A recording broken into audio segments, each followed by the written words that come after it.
to my book journey. Thank you so much for joining me today. This month is already going by fast. We're almost close to our first week of December, and yeah, it's going to go by really quick. And we've had some nice weather. We had a little bit of snow, and I think it might get colder, but I've had already started some really good Christmas reads, and I love Bookmas. I love Vlogmas. I love the month. I love watching everybody's videos that everybody comes out with, and there's just so many. And I'm doing my best to watch everybody's and comment and things, and I just love seeing everybody's videos. So thank you so much for joining me today. I know there's so much content out right now for everybody to watch, so I just really appreciate you here. So today for this video, I am talking about books for the coming year, 2025, and so that I'm going to be putting in my little jar. And so this year I had put a bunch of books in here that were books that I had purchased like at thrift stores or libraries like the previous year, and that I never got around to reading. And so every month I would choose a book and try to get it read, and I tried to make it a priority to get these books read.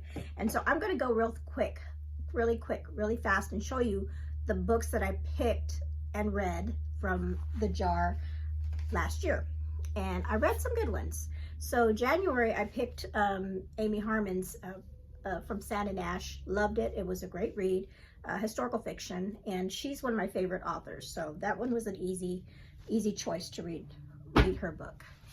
In February, I read Librarian of Boone's Hollow, and this was fun because I had already picked this to be in my TBR for a prompt that I was doing, and then I drew it out of the jar. So it was like, it was so cool. So that was a fun one. Then the next, I don't know if this is the next month. I had my little sticky note here, but I lost track. But this was one that I picked out of the jar, All the Light We Cannot See. And this one was such a good book. I really loved it. Very emotional World War II book. And I actually buddy read this as well with a friend, and I really enjoyed it. So that was a good pick from the jar. I think I read this one in May. I think this was May. Pride and Prejudice. I picked it out of the jar, and it was funny because I had put it on a previous TBR, and then I picked it out of the jar, and I said, well, I just have to read it. So, and I did. I finished it, and I didn't enjoy it as much as a lot of Jane Austen fans. I think I have to reread it. I did read it, and then I think I listened on audio, and I think that kind of messed me up. So I may have to go back and revisit this again, but I did finish it. This is one I chose out of the jar, but I did not read it. So I think this was in February, because I remember mentioning that I had read, and maybe it was or not February. It was the month that I had a month where I only did romance, and it might have been July, but I picked this and I just wasn't feeling it that month. Historical fiction, and so it's going back on my shelves. Well, they all are, but this one's going back unread on my shelves. One month I picked The Secret History, and it's a chunker, and I didn't get around to reading it. So I just didn't do it that month. This one I actually chose this a couple times, and I didn't read it the first time, I don't think, because it didn't match with what I was doing that month. But I did end up reading this during my sci-fi month, I believe. And this one was really good. I really love this book. It's a sci-fi book of fantasy, The First 15 Lives of Harry August. So that was a good read. And then there was one month that I picked a book, and I'm trying to think of what it was. It might have been this one, maybe not this one. It was, and it didn't go with the month because I was doing, maybe this is the one I did during sci-fi. I'm getting confused. But anyway, I picked something, but then I switched it, and this was in the jar. I just took it because it was a sci-fi related book, and this is Recursion by Blake Crouch, and I loved this story. It was a page turner. This is one that I think maybe no, I read other ones like that, but this one was one I just finished off in a day because it was so good. It was a really good one. And then last month, I read, or in October, I picked out Bridge to Haven, but then I didn't read it in October, but I did read it in November, and I did complete that. And then for December, I drew Unspoken, and this is one that I drew, I think, like 2 or 3 times out of the jar of the year. And finally, I'm gonna have to read it, so I'm gonna read that one. Okay, so I was talking to my husband, and put this back up here. I was talking to my husband, and I was telling him that I'm gonna pick all new books for my jar, and he's like, well, he's like, maybe, you should have some rules for the next year.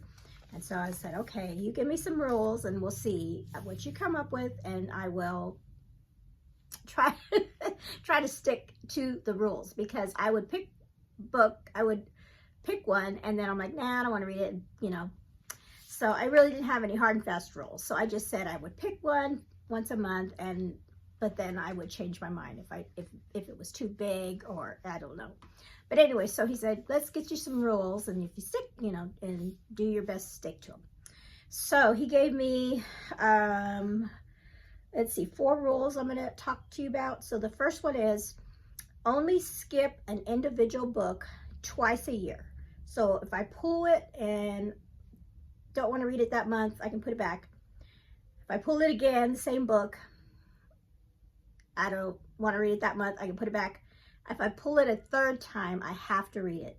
So I can only skip an individual book twice.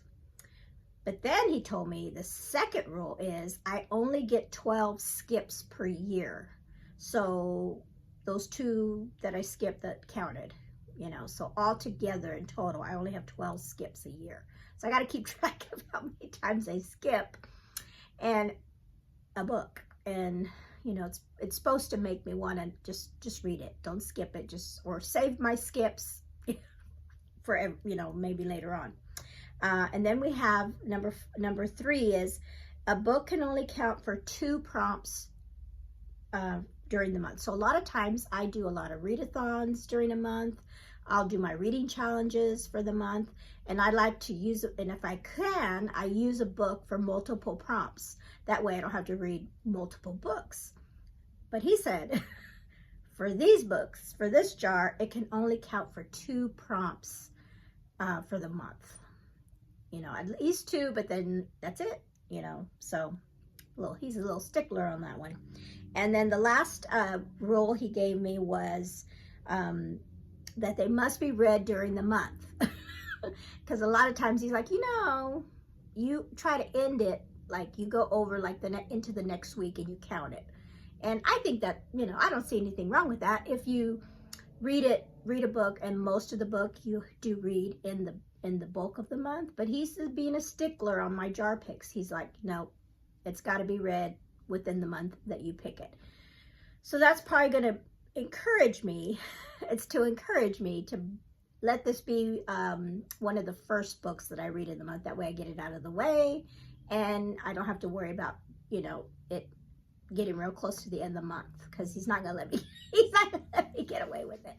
So those are my rules for my jar for next year. Okay, so now I just wanted to I'm just going to go briefly through all the books that I'm putting in the jar. So I'm putting more than 12 books.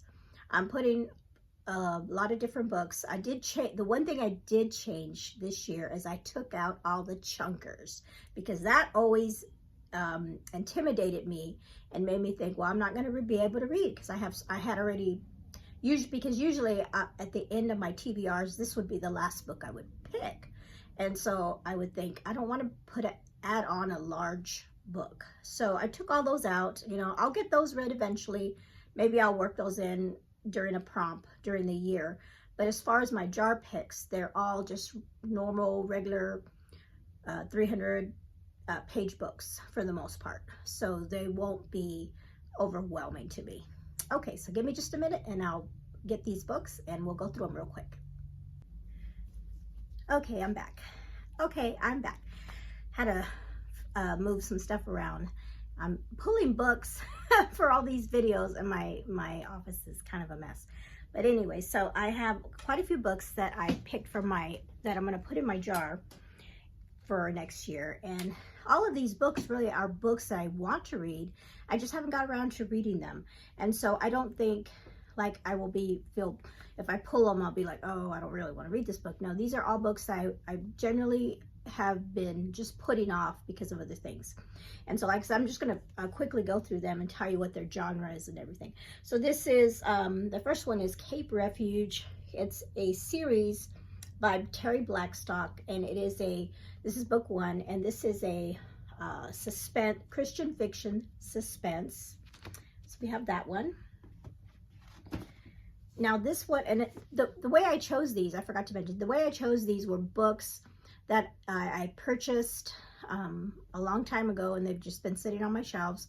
Also books, so they have been in like book haul videos that I haven't got around to reading, and also books that I had put on a TBR, but you know, my pile of possibilities got out of hand and I just didn't get around to reading them during that month. And so this one is one of those books. So this one is The Selection by Kiera Cass. And I wanted to read this for several months. But it got bumped. And I kept thinking I would read it because it was, you know, a shorter book, but it just never happened. And so this one is going into the jar.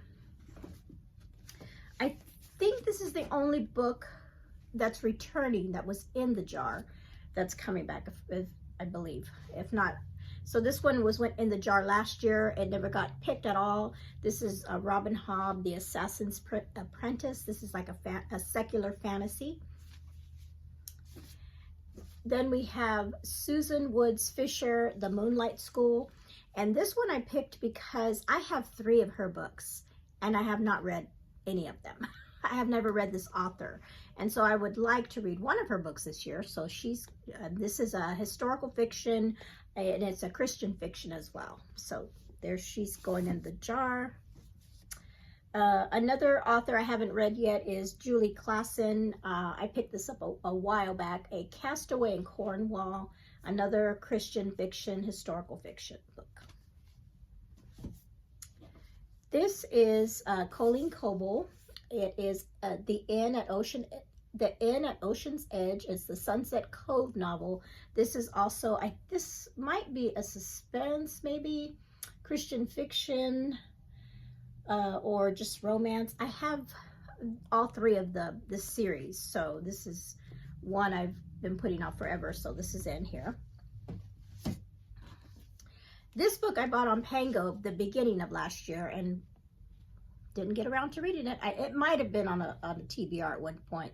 This is A Match in the Making. It's book 1 in the Matchmakers series by Jen Turano. And then we have Page Torn by Erin Magnum. It's like a sweet Christian fiction romance, like a little sweet romance. And then I'm finally gonna try, well, if I choose it out of the jar, Jamie Jo Wright, The Curse of Misty Wayfarer. And I have yet to read one of her books, so I put that one in there. Okay. Turning my card around here. Turned it around, and let's see. So this one is a World War II book. Now this is probably the chunkiest of the bunch. This is Beneath the Scarlet Sky by Mark Sullivan. I've heard amazing things about this one, and so there's that. Another World War II Christian fiction by Sarah Sundin is called Until the Leaves Fall in Paris. I love that cover. Pull that back, sorry. I have a secular fairy tale. I had to stop and think. A secular fairy tale retelling. This is Uprooted by Naomi Novak, And this is the story of, oh my goodness, I can't remember now. Does it say on the back? It's a Grimm fairy tale retelling, but I can't remember. But anyway, I'm trying to see if I can tell by the pictures. But anyway, so this is in there. Another fantasy, and I think this was on my TBR for January, or because I was reading fantasy for January last year, and it didn't get, it got bumped. Shadow and Bone by Leigh Bardugo, and so I've heard good things about this series as well. So there's that one.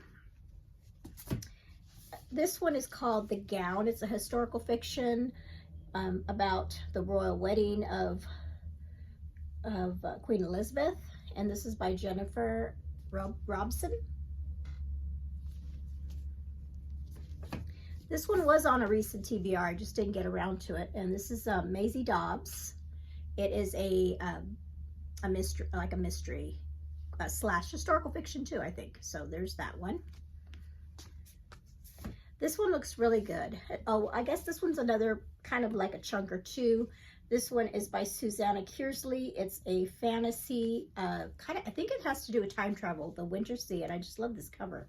You know, if I ever get a prompt about woman with red hair, this one would count, right? So there's that. One of my favorite historical fiction writers is Suzanne Meisner, and this is one of her older books. This one's called The Girl in the Glass, and I picked this up a long time ago, and I'm surprised I haven't gotten around to reading it because I really love her books. So she's in the jar.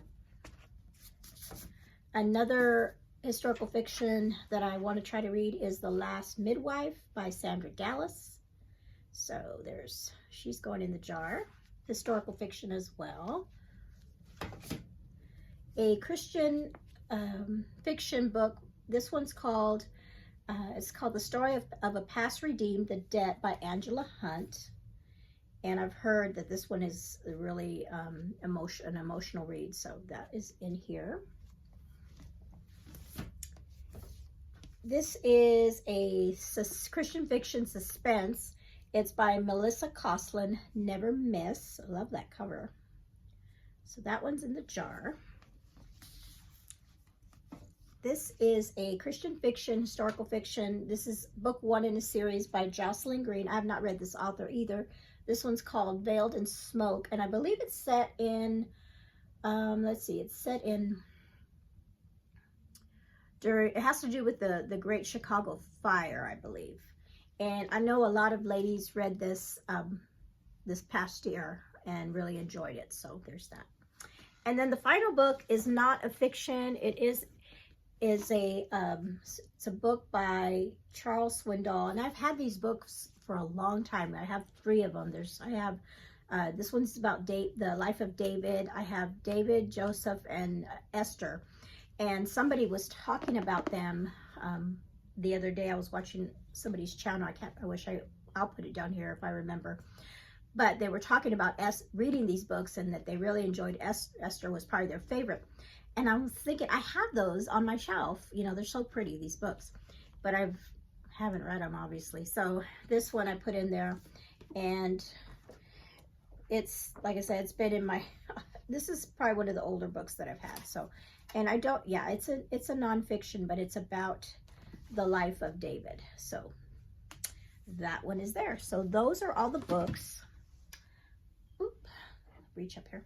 So, and they're all in here now. So these are all the books that I'm going to be reading. I got another cute little sticker for all my books. So these are all the books that are in this jar, and starting in January, when I draw, I'm going to have to follow those rules that my husband gave me, and then we'll see. Hopefully, and like I said, there's a lot of great books in here, so not any of them are going to be a bad draw. So hopefully I won't need to skip anything. So, and make sure I read them by the end of the month. All right, so that is it for my video. Thank you so much for hanging out with me today.